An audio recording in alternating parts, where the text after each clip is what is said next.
뉴스타트 3부로 이어갑니다. 국민의힘이 황우여 비상대책위원회의 나머지 인선을 발표하면서 차기 전당대회 준비를 위한 임시 지도체제 정비를 마무리했습니다. 비대위 구성을 마친 국민의힘과 정부, 또 대통령실은 총선 이후 처음으로 상견례를 겸한 고위협의회를 진행했습니다. 김다연 기자입니다.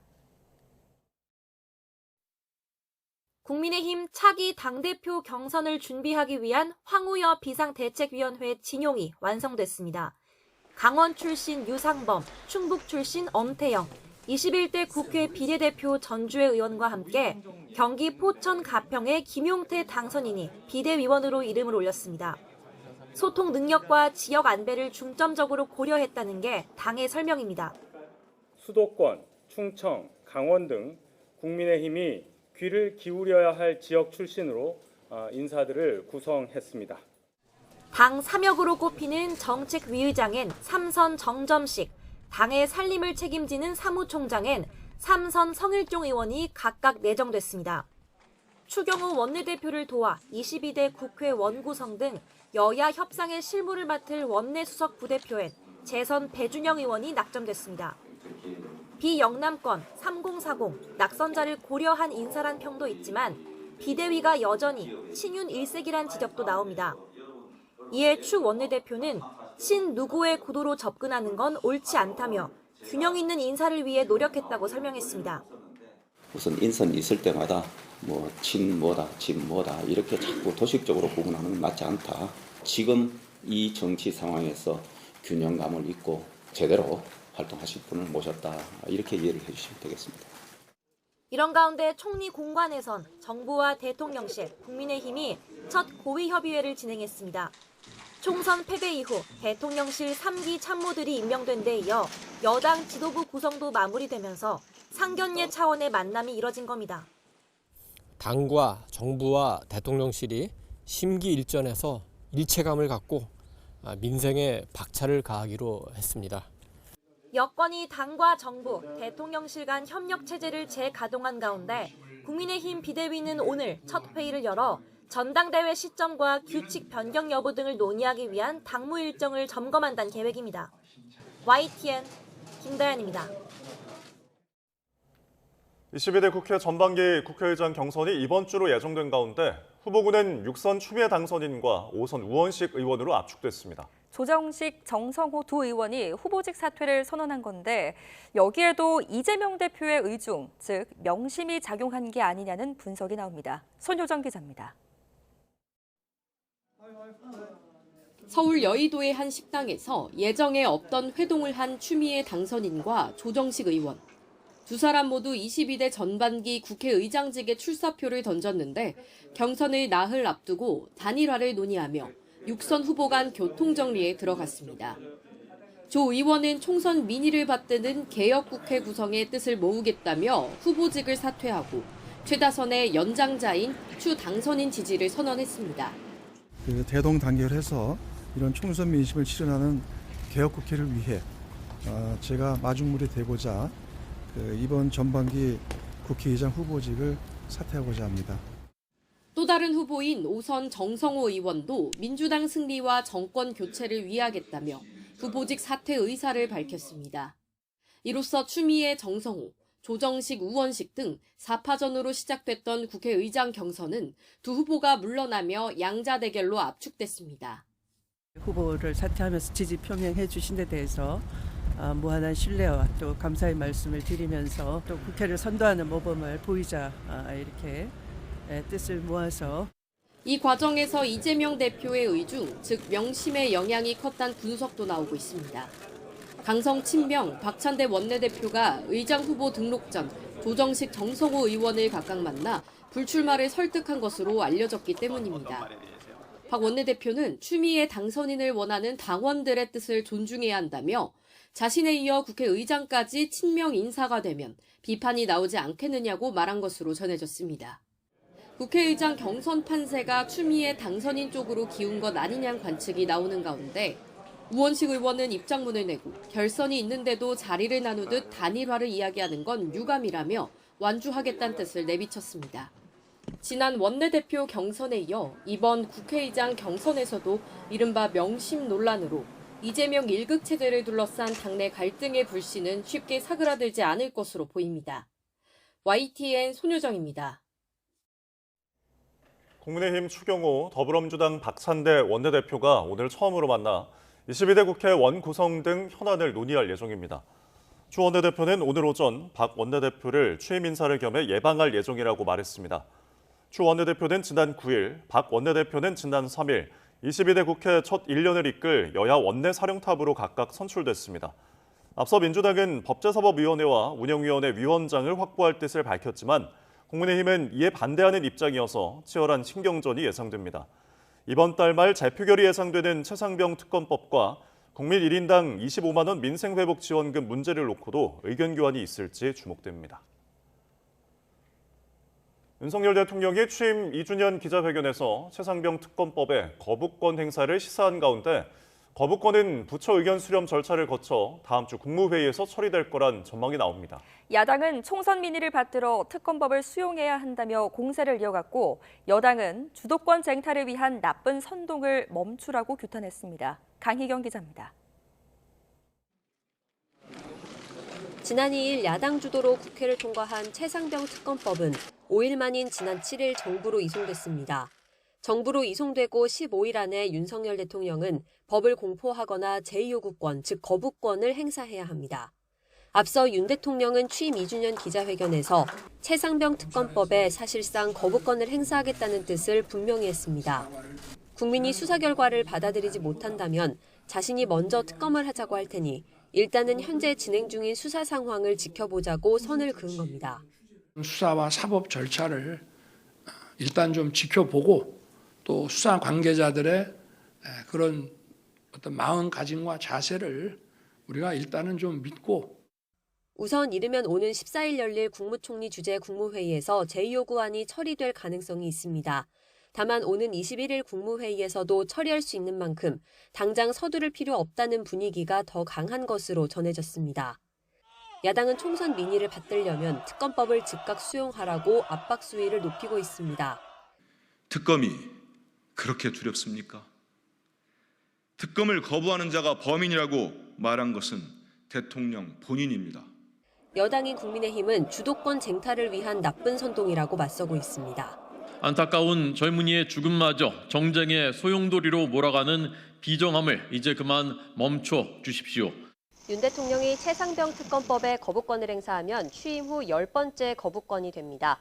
야당의 입법 독주와 대통령의 거부권 행사라는 악순환 속 22대 국회가 본격적으로 문을 열기 전부터 정치권 갈등이 가열되는 모습입니다. YTN 강희경입니다. 차상병 순직 사건에 관한 해병대 지휘부의 과실 여부를 수사하는 경찰이 오늘 임성근 전 사단장을 처음으로 소환 조사합니다. 이번 사건을 둘러싼 외압 의혹을 수사하고 있는 공수처도 김계환 해병대 사령관을 다시 소환하는 방안을 검토하면서 윗선을 향한 수사가 속도를 내고 있습니다. 홍민기 기자입니다. 해병대 최상병 순직 사건과 관련해 임성근 전 사단장이 오늘 피의자 신분으로 경북경찰청에 출석합니다. 지난해 7월 경북 예천 수해 실종자 수색도 중 최상병이 급류에 휩쓸려 숨진 지 10달 만에 첫 조사입니다. 임 전 사단장은 당시 해병대 1사단에 무리한 수색을 지시해 최상병을 사망에 이르게 한 혐의를 받습니다. 앞서 최상병 사건을 수사했던 박정훈 전 해병대 수사단장은 임 전 사단장을 포함한 8명에게 업무상 과실치사 혐의를 적용해 경찰에 넘기겠다고 보고했습니다. 이종섭 당시 국방부 장관은 이 보고서에 결재했지만 하루 만인 지난해 7월 31일 지시를 번복하고 수사 결과 이첩을 보류하라고 지시했습니다. 하지만 박 전 단장이 이를 어기고 사건을 경찰로 넘기자 항명 혐의로 입건한 뒤 수사 자료를 회수했고 국방부 조사본부는 임 전 사단장을 제외하고 대대장 2명만 넣은 수사 결과를 다시 경찰에 넘겼습니다. 다만 박 전 단장 측 변호인이 직접 고발에 나서면서 임 전 사단장은 결국 피의자로 경찰에 입건됐습니다. 임 전 사단장은 당시 현장 작전 통제권이 육군 54단으로 넘어갔다며 지휘권이 없었던 만큼 책임도 없다고 주장하고 있습니다. 경찰은 지난달 말 최상병의 대대장인 이모 중령을 피의자 신분으로 소환하는 등 최근까지 수십 명을 조사했습니다. 이어 지휘부 최고위급인 임 전 사단장에 대한 조사까지 마무리되면 사건 책임자 범위에 대한 수사 결과를 내놓을 것으로 보입니다. 이런 가운데 수사 외압 의혹을 들여다보는 고위공직자 범죄수사처도 김기환 해병대 사령관을 재소환하는 방안을 검토하는 등 점차 윗선으로 수사를 확대하고 있습니다. YTN 홍민기입니다. 김건희 여사에게 명품 가방 등을 건넨 최재형 목사가 오늘 검찰에 출석해 조사를 받습니다. 서울중앙지방검찰청은 오늘 오전 주거침입과 청탁금지법 위반 혐의 등으로 고발된 최 목사를 피해자 신분으로 불러 조사합니다. 최 목사 측은 공익 취재를 목적으로 김 여사에게 가방을 제공한 것이라며 윤 대통령과 직무 관련성 여부는 수사기관이 판단할 문제라는 입장입니다. 최 목사 조사 후 오는 20일에는 윤 대통령 부부를 고발한 백은종 서울의 소리 대표를 고발인 신분으로 불러 조사할 예정입니다. 네, 오늘 열리는 주요 재판 일정입니다. 오늘 오전 10시 탈북어민 강제북송 의혹으로 재판에 넘겨진 정의용 전 국가안보실장 등 문재인 정부 안보라인 인사들의 11차 공판이 진행됩니다. 정 전 실장 등은 2019년 11월 동료 선원들을 살해한 것으로 지목된 탈북어민 2명이 귀순 의사를 밝혔는데도 강제로 북한에 돌려보내도록 직권을 남용한 혐의를 받습니다. 효성그룹 일가 차남인 조현문 전 효성 부사장의 강요미수 협의 8차 공판은 오늘 오후 2시에 예정됐습니다. 조 전 부사장은 지난 2013년 퇴사한 후 형 조현준 회장에게 자신이 회사 상장의 주역이라는 내용이 담긴 보도자료를 내도록 강요한 혐의 등으로 재판에 넘겨졌습니다. 오전 10시에는 지난해 12월 경복궁 담벼락에 스프레이로 낙서를 한 20대 남성 설모 씨의 2차 공판이 진행됩니다. 설치 측은 첫 재판에서 혐의를 인정했고 오늘 재판에서는 구체적인 보건 비용 등에 대한 논의가 이어질 전망입니다. 기준치의 600배가 넘는 환경 호르몬이 검출된 아기 욕조를 제조하고 유통한 회사 대표 등의 5차 공판 기일은 오늘 오전 10시 반에 열립니다. 네, 우크라이나 북동부 국경을 넘은 러시아가 제2의 도시 하르키우를 향해 전진하면서 치열한 교전이 벌어지고 있습니다. 수사에 몰린 우크라이나가 러시아 국경 도시를 공습하면서 적지 않은 민간인 피해가 발생한 걸로 전해졌습니다. 유투건 기자입니다. 나흘 전 국경을 넘은 러시아군은 우크라이나 제2의 도시 하르키우를 겨냥해 전진하고 있습니다. 러시아 국방부는 하루 전 마을 5곳을 장악한 데 이어 4곳을 추가로 점령했다고 주장했습니다. 시르스키 우크라이나 총사령관도 방어선을 지키기 위해 최선을 다하고 있지만 상황이 어렵다고 밝혔습니다. 이제 하르키우를 목전에 둔 보우찬스크 등에서 치열한 교전이 벌어지고 있습니다. Ідуть бої, поджимали нас крепко, приїхав танчик розбирати, почався штурм русаків, попали наші пацани чуть-чуть в окруження, ми їх відбили. 러시아군의 무차별 포격이 계속되는 가운데 피난길에 오른 주민은 4천 명을 넘어섰습니다. Ой, ужас, ужас. Ми проїхали, обстріл страшний. Все взривається, все летить, ми нічого не поняли. 지상으로 밀고 들어오는 러시아에 맞서 우크라이나는 러시아 국경 도시인 벨고로드를 공습했습니다.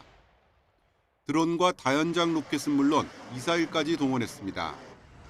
이 과정에서 10층짜리 아파트가 무너져 다수의 민간인 피해가 발생했다며 러시아 정부는 영상을 공개했습니다. Главным следственным управлением Следственного комитета России по факту обстрела Белгорода возбуждено уголовное дело о террористическом акте. 수세에 몰린 우크라이나가 얼마나 버틸 수 있을진 알 수 없는 상황. 서방의 군수물자가 신속히 도착하지 못하면 인구 110만 명의 하르키우가 포위될 수 있다는 우려가 나오고 있습니다. YTN 유투건입니다. 지난 7일 공식 취임한 푸틴 러시아 대통령이 2년 넘게 우크라이나 전쟁을 지휘한 세르게이 쇼이구 국방부 장관을 교체하기로 했습니다. 푸틴 대통령은 국방장관을 쇼이구 전 장관에서 안드레이 벨로우소프 전 제1부총리로 교체하는 방안을 제안했다고 타스 통신이 보도했습니다. 러시아에선 국방부와 내무부, 비상사태부 등 대통령이 직접 보고받는 부처의 추장은 대통령이 후보를 지명하면 상원의 검토를 거쳐 결정됩니다. 네, 하마스 최후의 거점 라파에 대한 전면전을 고수하는 이스라엘과 민간인 희생을 우려해 막으려는 미국 사이의 갈등이 심상치가 않습니다.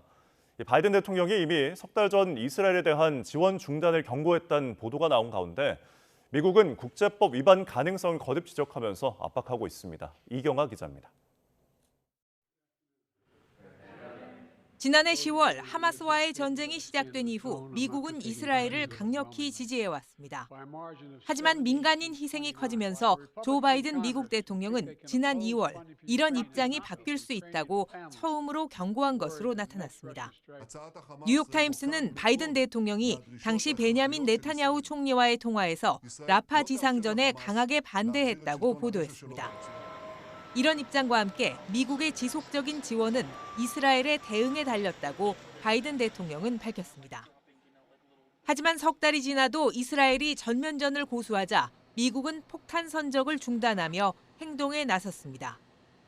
또 이스라엘이 지원받은 무기를 국제법에 부합하지 않게 썼을 가능성이 있다고 거듭 지적했습니다.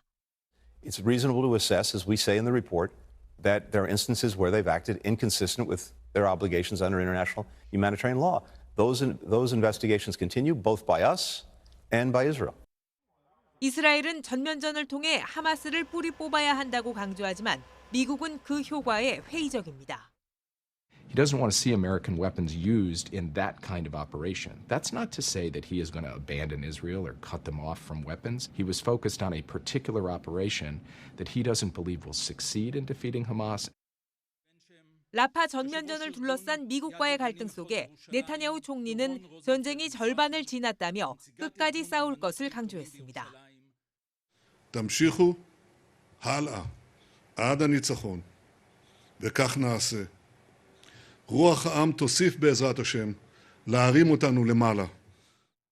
여전히 강경한 입장이지만 이스라엘은 라파에 대해 제한적인 공격만 이어가고 있습니다.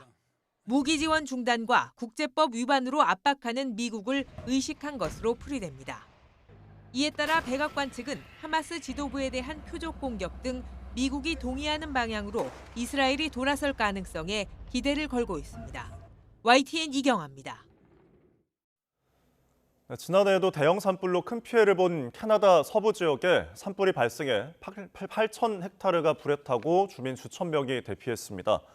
브리티시 컬럼비아주는 지난 10일 포트넬슨 서쪽 경계선에서 발생한 산불이 강한 바람을 타고 확산하면서 인근 마을 주민들에게 대피령을 내렸다고 밝혔습니다. 포트넬슨 종합병원은 별도의 공지가 있을 때까지 임시로 폐쇄됐습니다. 또 바로 동쪽에 있는 엘버타주에서도 두 건의 산불이 통제하기 어려울 정도로 번지면서 주말 사이 5,500헥타르를 태웠습니다.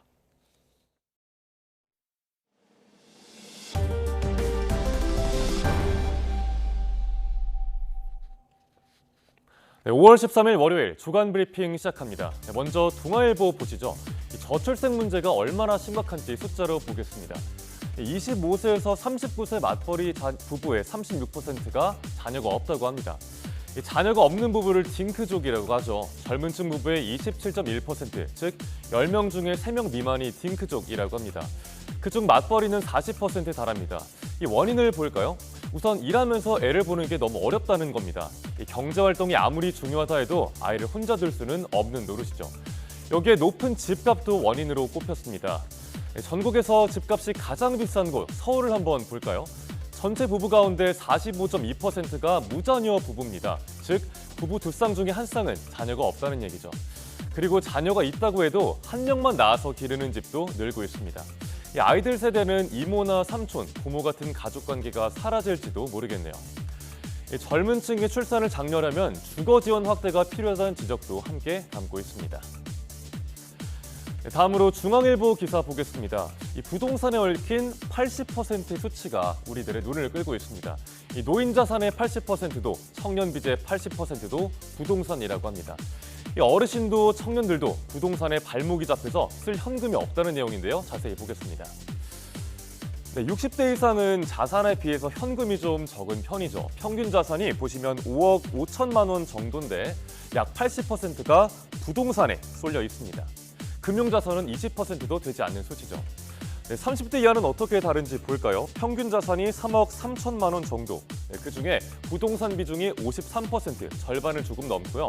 금융자산은 거의 40%를 차지하고 있습니다. 네, 어르신들과의 자산 구성과는 차이가 있죠. 그렇다고 청년들이 쓸 돈이 많냐? 그 얘기는 또 아닙니다. 이 버는 족족 대출금을 갚거나 이자를 내거나 월세를 내는 겁니다. 이 청년들 평균 부채 80% 정도가 부동산 부채입니다. 대부분 담보대출이나 임대보증금이란 소리죠. 이 빚에 허덕이는데 돈 한 푼 마음대로 쓸 수가 있을까요? 지갑은 다칠 수밖에 없겠죠. 네, 신문은 이 같은 현상이 경제 성장을 저해한다고 지적하고 있습니다. 이 고령층이 축적한 부동산 자산은 고인물인 셈인데요. 이 청년층에까지 자연스럽게 흘러야 경제도 돌아간다는 취지입니다. 또 세금 문제 등이 걸림돌로 지적되기도 합니다. 물론 정당성이 없는 부의 대물림은 경계하지만 이 청년층에게도 적절한 기회를 줘서 부의 추월 차선을 만들어줄 필요가 있다는 지적도 고루 담고 있습니다. 네, 이번엔 한겨레 신문 보겠습니다.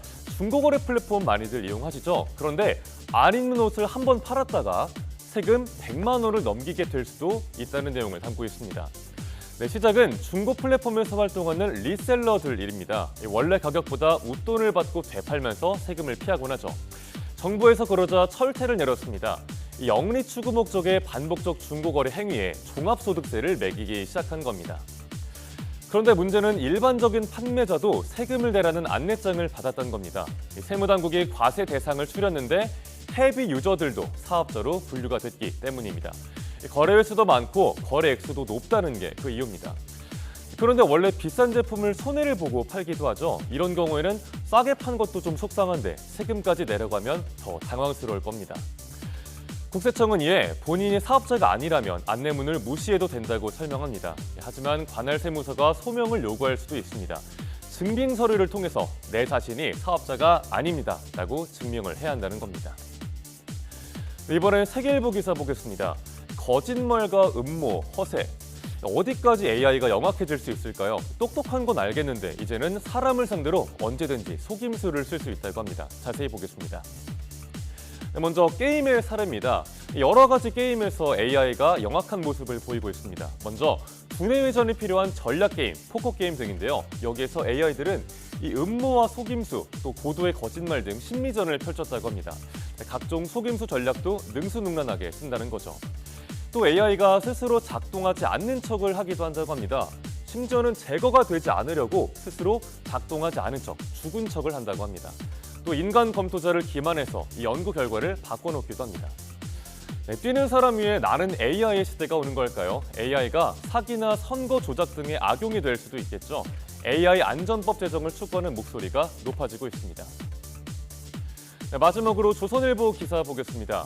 학교 수도관이 낡아서 녹물이 나오고 있다고 합니다.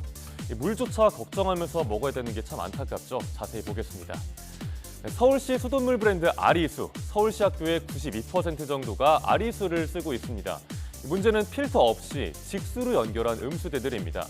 같은 배관을 사용하는 수도에서 녹물이 나오고 있는 겁니다. 아리수 자체 품질에는 문제가 없다고 해도 배관이 낡으면 녹물이 나오잖아요. 설치한 지 일주일 만에 이렇게 필터가 누렇게 변해버리는 경우도 있습니다. 학생과 선생님들은 이에 직접 물을 챙겨오거나 생수를 마십니다. 선생님들이 사비로 정수기를 설치한 학교도 있습니다. 이에 서울 아리수 본부는 수도관 정비 계획을 밝혔습니다. 정기적으로 수질 검사를 하고 있다는데 학생과 선생님들의 불안은 커지고 있습니다. 여름철일수록 위생과 수질 관리가 중요한데 학생들의 건강이 우려됩니다. 5월 13일 아침 신문 살펴봤습니다. 지금까지 주간 브리핑이었습니다.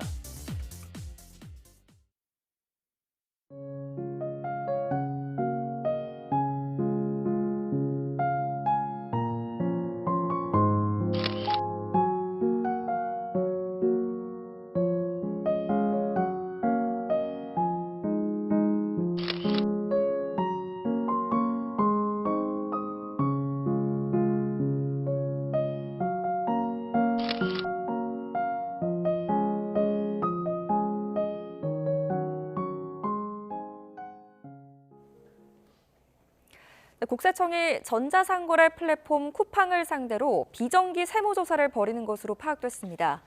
서울지방국세청 국제거래조사국은 지난달 서울 송파구 쿠팡 본사에 조사관들을 보내 세무자료를 확보했습니다.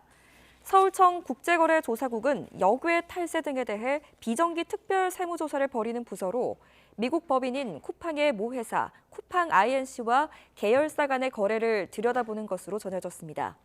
쿠팡 측은 세무조사를 받는 사실은 인정하면서도 특별 세무조사가 아니라 통상적인 조사로 알고 있다고 밝혔습니다. 지난해 YTN에서는 안전조치 없이 전원주택의 뒷산을 깎아내는 공사 현장이 방치돼 있다라는 보도 전해드렸습니다. 1년이 지난 지금은 어떤지 현장을 다시 찾아봤습니다. 자치단체가 임시방편으로 가림막을 설치한 게 전부였는데 곧 다가올 장마철이 걱정입니다. 홍성욱 기자입니다. 주택 바로 뒤에서 산을 깎아내는 공사를 벌였는데 안전조치는 엉망인 현장이 있습니다. 주택 뒷산을 깎아내는 공사 현장. 돌과 흙더미가 굴러떨어져 유리창이 깨지는 등 피해가 이어졌습니다. 집주인이 민원을 넣었고 공사 중지 명령이 이루어졌는데 추가 안전조치는 없었습니다. 업체는 집주인 민원으로 공사 중지 명령이 내려져 아무것도 할 수 없다며 현장을 내버려뒀습니다. 결국 자치단체가 예산을 들여 가림막을 설치했습니다. 1년이 지난 현재 현장은 어떨까? 지난해 YTN 보도 이후 크게 달라진 건 없습니다. 이 경사면에 천막을 새로 덮어놓은 게 전부인데 이마저도 임시방편입니다. 가림막 곳곳이 벌어져 흙더미가 쓸려내리고 고정해놓은 모래주머니도 찢어졌습니다. 큰 비가 내리면 안전을 보장하기 어려운 모습. 앞서 자치단체가 불법 개발행위가 이루어졌다며 업체를 고발했는데 경찰은 혐의가 없다며 사건을 검찰로 넘기지 않았습니다. 업체가 고의로 산지를 불법 개발했다고는 보지 않은 겁니다. 혐의가 없다고 나왔는데 저희가 그거를 불법이라고 복구명령을 내리기도 지금 뭐 애매한 상황이고 그거는 한번 좀 검토를 저희도 해봐야 될 것 같아요. 사정이 이렇다 보니 주택 뒷산은 금방이라도 무너져 내릴 듯 위태롭지만 추가 안전조치는 없습니다. 그 사이 집주인은 주택 완공 후에도 사용 승인을 받지 못해 무허가 건물에 낙석 위험까지 겹치며 1년 전 자치단체로부터 퇴거 통보까지 받았습니다. 월세로 이사했다가 다시 지금 전셋집에 살고 있고요. 그다음에 집 주위 환경이 정상적으로 돼야지 다시 이제 들어와서 살든 뭐 이런 상황이 할 수 있기 때문에 집 주위 환경이 좀 안전하게 정상적으로 됐으면 좋겠습니다. 업체와 집주인 쌍방이 책임 공방과 함께 손해배상 민사소송까지 벌이며 자치단체는 해결책을 내놓지 못하는 상황. 방치된 경사면 아래로는 다른 전원주택들도 있어 다가올 장마철 산사태로 인한 인명과 재산 피해 우려는 갈수록 커지고 있습니다. YTN 홍석입니다.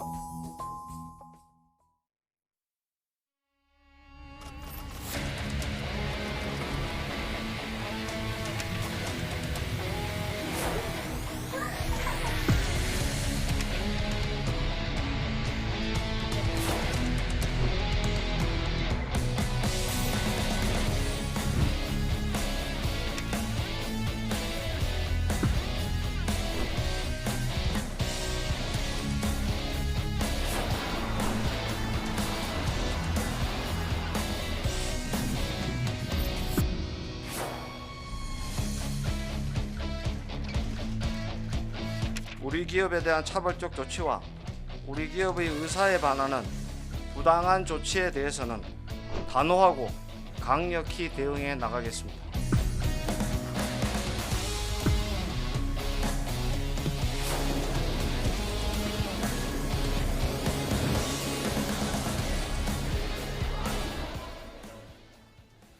최신 경제 소식을 빠르고 친절하게 전달해 드립니다. 네, 오늘 경제 이슈는 유혜미 한양대학교 경제금융대학 교수와 자세히 이야기 나눠보겠습니다. 어서 오십시오. 네, 안녕하세요. 어서 오십시오.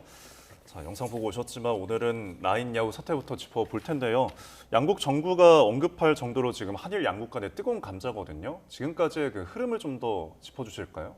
네, 일단 라인이 뭔지는 잘 아실 텐데요. 라인은 지금 일본에서 국민 메신저 앱으로 사용되고 있는 이제 앱인데요. 이 라인을 이제 보유하고 있는 라인 야후라는 업체는 지금 A홀딩스라는 업체가 64.5%로 최대 주주로 그 이제 라인 야후의 지분을 보유하고 있습니다. 근데 이 A홀딩스의 지분을 네이버와 소프트뱅크가 각각 50%씩 보유를 하고 있는데요. 지난해 11월에 개인정보 유출 사태가 터졌습니다. 이 라인과 관련돼서 이용자들의 이제 개인정보가 한 51건 정도 유출이 됐는데 이게 네이버 클라우드에 이제 저장돼 있던 정보거든요. 따라서 이것과 관련해서 이제 일본의 청무성에서 행정 지도를 내렸는데 네. 개인정보를 더 잘 보호해라 뭐 이런 것도 있지만 여기에 덧붙여서 네이버 관련해서 자본 지배 관계를 좀 재검토해라라는 것을 이제 행정 지도를 내렸습니다. 그래서 이 행정 지도 때문에 지금 네이버 입장에서는 이 행정 지도가 법적 구속력은 없는데 이렇게 지분 재검토를 혹은 지배구조의 재검토를 요구하는 것이 앞으로도 이것을 따르지 않을 경우에는 상당한 경영의 불확실성이 있기 때문에 네이버 입장에서는 이렇게 지분을 이제 그 소프트뱅크 측에 매각해야 되는 것이 아닌가 하는 것까지도 지금 이제 안으로 검토하고 있는 상황입니다. 네. 그래서 이번 사안이 민간 기업 간의 문제가 아니라 지금 정부와 또 정치권까지 가세를 하고 있는 모양새입니다. 각각의 입장을 한번 먼저 살펴볼게요. 일본 소프트뱅크는 적극적인 반면에 네이버 측은 상대적으로 말을 좀 아끼고 있는 것 같습니다. 그런가 하면 또 지분 매각을 포함해서 모든 가능성을 열어놓고 있다. 또 그 이 사진이 있잖아요. 네이버 그 라인에는. 근데 이 사진도 지금 마지막 한국인 이사까지 퇴진을 하면서 모두 일본인으로 채워진 상황이고요. 이렇게 되면 사실 이 지분 매각이 기정사실화된 거 아니냐 이런 또 입장이던데요. 네이버가 이제 지분을 매각할 가능성이 굉장히 높아진 상황이라고 이제 볼 수가 있겠습니다. 이미 이제 라인, 야후에 있어서 네이버와 소프트뱅크가 지분을 50%씩 보유를 하고 있지만 이 소프트뱅크 쪽은 좀 더 경영권에 무게를 두고 그 다음에 이제 네이버 쪽은 기술 부분에 조금 더 이제 주도권을 가지고 있었습니다. 그런데 이번 사태로 인해서 지분이 이제 재검토가 들어가게 되겠는데요.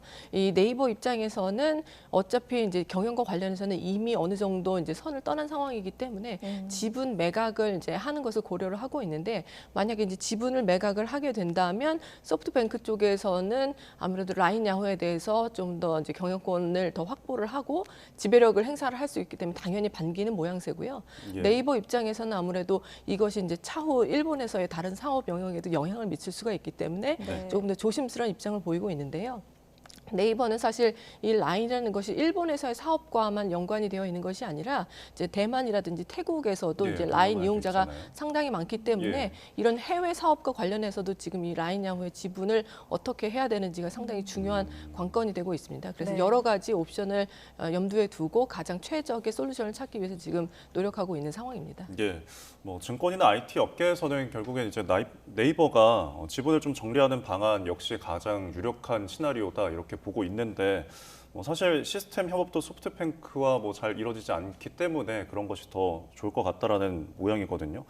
그럼 관건은 이제 그 지분을 얼마나 팔고 또 얼마에 매각하느냐인데 지금 이 50% 지분을 다 팔면은 최소한 10조 원은 받아야 한다 이런 의견이거든요. 어떻게 보시나요? 예, 그렇습니다. 이 라인 야후가 이제 지난 10일에 이제 시가총액을 계산했더니 한 25조 원 정도 되는데요.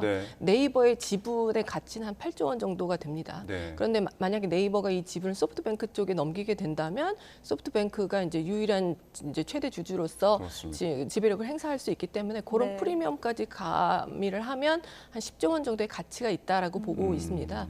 그래서 네이버 측은 일부 지분을 매각하는 것부터 전량 매각하는 것까지 모든 이제 옵션을 열어두고 있는데요. 이렇게 매각을 해서 만약에 현금을 확보하게 된다면 이 부분을 뭐 AI라든지 아니면 최신 기술에 투자를 하거나 아니면은 다른 인수합병에 나서거나 하는 그런 이제 현금 여력이 발생하기 때문에 뭐 그렇게 나쁜 상황만은 아니라고 볼 수도 있겠습니다. 뭐 다른 곳에 이제 투자를 할 수 있는 여력이 생긴다라고 해석을 하면 되겠습니까? 예, 그렇습니다. 알겠습니다. 우리 정부도 우리 기업이 이제 제값을 받고 우리 기업이 좀 부당한 일을 당하지 않도록 힘을 써야 될 것 같고요. 만약에 이렇게 지분을 정리해도 네이버가 앞으로 사업을 하는 데는 지장이 없겠습니까? 그런 부분이 지금 이제 우려가 되고 있는데요. 아까 말씀드렸다시피 일본에서의 사업뿐만이 아니라 대만이나 이제 태국과 같은 동남아시아 지역으로도 이런 사업을 확장할 계획이 사실 네이버가 있었습니다. 이 라인이라는 것이 메신저 앱이지만 이것이 간편 결제라든지 아니면 웹툰과 같은 다른 사업으로도 연결될 수 있기 때문에 일본에 약간 양보를 하더라도 대만이나 이제 태국 시장 같은 경우에서는 좀 주도권을 가져가는 방향도 고려를 하고 있는데 이게 만약에 여의치 않을 경우에는 다른 해외 사업에서도 좀 차질이 빚어질 수 있어서 이런 부분들도 좀 고려를 해야 될 상황입니다. 알겠습니다. 자, 시민들도 사실 이 사안에 대해서 관심이 굉장히 크거든요. 우리가 애써 지난 13년 동안 키운 기업을 일본에 넘기는 거 아니냐 이런 우려도 있다 보니까 포털 사이트에서 이제 라인에 대해서 많은 검색량이 유입이 된 것 같은데 그만큼 지금 많은 관심이 받고 있다는 증명이겠죠. 네. 예, 그렇습니다. 아무래도 이제 최근에 각국마다 이제 무역 갈등이 계속 불거지고 있는데 예. 이것도 그런 측면에서 좀 바라볼 수 있는 여지가 있습니다. 따라서 일본에 우리 이제 국민 네이버가 가서 여러 가지 사업을 하고 있었는데 그런 부분에 있어서 조금 이제 불공정한 처우를 받고 있다 이런 측면에서 지금 그 많은 이제 검색도 이루어지고 그 다음에 네. 뭐 라인을 지키겠다 하면서 국내 이용자들도 라인 앱을 깐다든지 하는 그런 이제 대응을 하고 있습니다. 네, 예. 그만큼 국민적 관심이 높은 사안인데 이 네이버 내부 분위기도 한번 살펴볼게요. 익명 커뮤니티가 있나 봐요. 직장인들의 익명 커뮤니티에 고용 불안을 호소하는 글들도 지금 벌써부터 올라오고 있다고요. 예, 그렇습니다. 이 네이버와 이제 라인 플러스라는 또 회사가 있거든요. 라인 네. 플러스는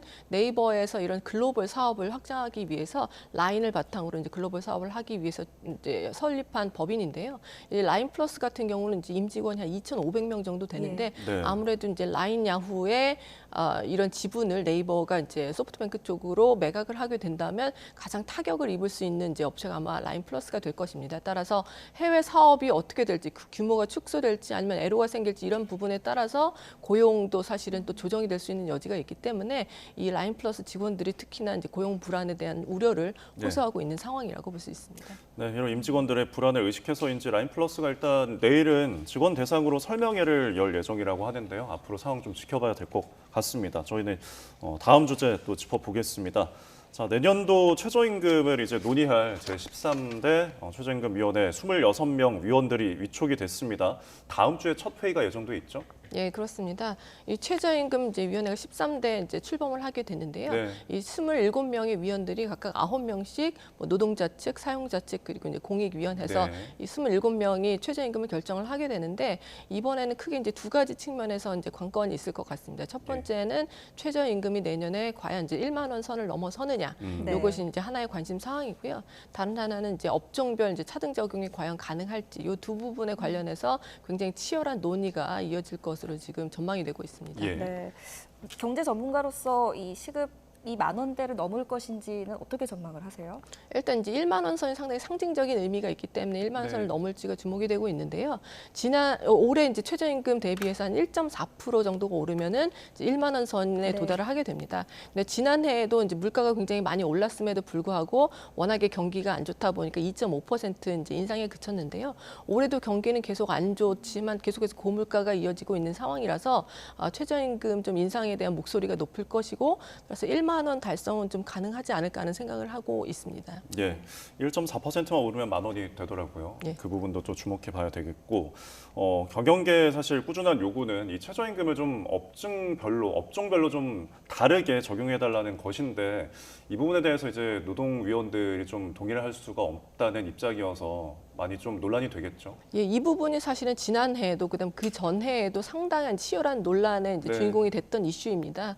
그래서 이 업종별 차등 논란은 아무래도 업종별로 상황이 다르다 보니까 좀 열악한 업종은 조금 더 낮은 최저임금을 적용해 달라는 요구인데요. 예. 특히나 이제 올해 같은 경우는 돌봄 서비스와 관련해서 좀 최저임금을 더 낮게 적용을 하면 아무래도 저출산 시대에 외국인 이제 가사 인력이라든지 돌봄 인력들을 이제 도입을 해서 이런 저출산 문제 해결에도 도움이 될 수 있다는 그런 이제 내용들이 뭐 여러 가지 이제 기관들을 통해서 나오고 있다 보니까 특히 이제 돌봄 서비스 직종의 최저임금을 좀 차등 적용하는 부분이 가능할지에 대해서 굉장히 치열한 논란이 예상이 되고 있습니다. 네.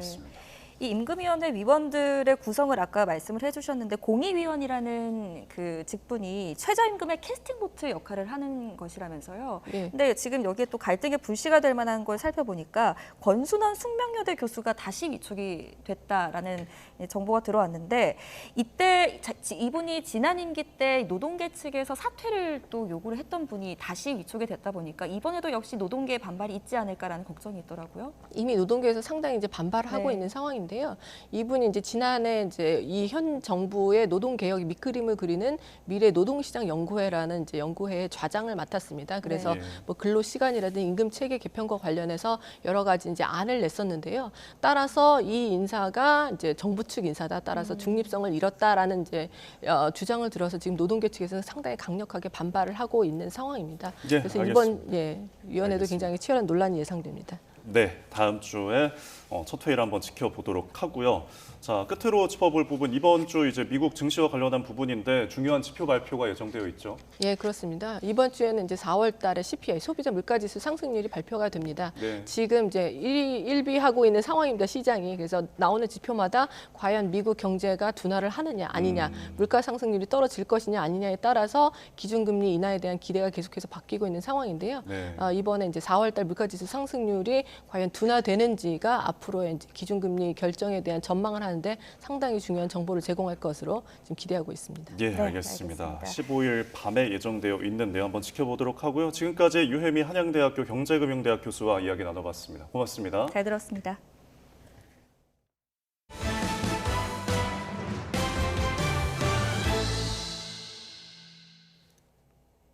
네, 올 여름 그야말로 찜통더위가 오랜 기간 이어질 것으로 전망됩니다. 네, 이에 따라 온열 질환과 진드기 기승이 우려되는 만큼 정부도 예방 수칙을 만들고 각별한 주의를 당부했습니다. 주의할 점을 윤성훈 기자가 정리했습니다. 찜통 무더위가 이어진 지난해 8월, 새만금 세계 스카우트 잼버리에 참가한 1000여 명이 온열 질환에 걸렸습니다. 무더위 속 그늘도 없이 야외 활동을 하던 참가자들이 속절없이 탈진하고 실신해버린 겁니다. 지난해 온열 질환자는 1년 새 80% 넘게 늘면서 2,800명대로 급증했습니다. 문제는 올해 여름이 더 강하고 더 길다는 점입니다. 이에 따라 질병관리청은 크게 4가지 예방수칙 준수를 당부했습니다. 갈증을 느끼지 않더라도 규칙적으로 물을 자주 마시고 샤워를 자주 하고 밝은 색의 가벼운 옷을 입어 시원하게 지내야 한다는 겁니다. 특히 체온 조절 능력이 떨어지는 어르신 등은 더위가 절정에 이르는 정오부터 오후 5시까지는 야외 활동을 자제해야 한다고 강조했습니다. 무엇보다 열에 장시간 노출돼 두통과 어지럼증, 근육 경련, 피로감, 의식 저하를 느끼면 곧장 병원으로 가서 치료를 받아야 합니다. 온갖 병원체를 전파하는 감염병 매개체로 꼽히는 참 진드기는 무더위 때 경계 대상입니다. 참 진드기 활동을 분석한 참 진드기 지수는 평년보다는 37% 넘게 올랐고 무더웠던 지난해보다도 30% 가까이 늘었습니다. 질병청은 풀숲이나 덤불 등 참 진드기가 많이 서식하는 장소에 들어갈 경우 침투 자체를 막도록 주의해야 한다고 설명합니다. 씻을 땐 참 진드기가 붙었는지를 확인하고 이미 물린 경우엔 직접 떼어내지 않고 병원을 가는 게 좋습니다. 가만히 있어도 지치는 무더위, 각종 예방수칙을 준수해야 피해를 줄일 수 있습니다. YTN 윤성훈입니다. 밤사이 황사가 물러나면서 깨끗한 대기질을 회복했습니다. 오늘은 전국이 맑고 따뜻하겠지만 큰 일교차에는 주의가 필요한데요. 자세한 날씨 알아보겠습니다. 신미림 캐스터. 네, 상암동 야외 스튜디오에 나와 있습니다. 네, 오늘은 미세먼지 걱정은 안 해도 된다고요? 네, 어제는 황사의 영향으로 대기질이 좋지 못했는데요. 다행히 밤사이 대기 확산이 원활해지면서 청정한 대기질을 회복했습니다. 현재 전국의 미세먼지 농도는 좋음에서 보통 수준을 유지하고 있는데요. 오늘은 모처럼 미세먼지 걱정 없이 맑고 따뜻해서 바깥 활동 즐기기 좋겠습니다. 오늘은 전국적으로 맑은 하늘이 함께하겠습니다. 다만 아침까지 내륙을 중심으로는 안개가 짙게 끼겠는데요. 출근길 교통안전에 주의하셔야겠습니다. 한편 대기는 점차 건조해지고 있습니다. 강원 동해안에는 건조특보가 내려진 가운데 바람도 다소 강하게 불 것으로 보이니까요. 산불 등 화재 예방에 각별히 주의하셔야겠습니다. 또 오늘은 아침 낮으로 일교차가 커서 주의가 필요하다고요? 네, 오늘 아침 출근길에도 옷차림에는 주의가 필요하겠습니다. 현재 서울 기온은 12.4도로 여전히 다소 쌀쌀하게 느껴지고 있는데요. 다행히 한낮에는 서울 기온이 24도 선까지 오르는 등 어제보다 더 따뜻해지겠고요. 그만큼 일교차가 10도 안팎으로 크게 벌어지겠습니다. 자세한 지역별 기온부터 살펴보도록 하겠습니다.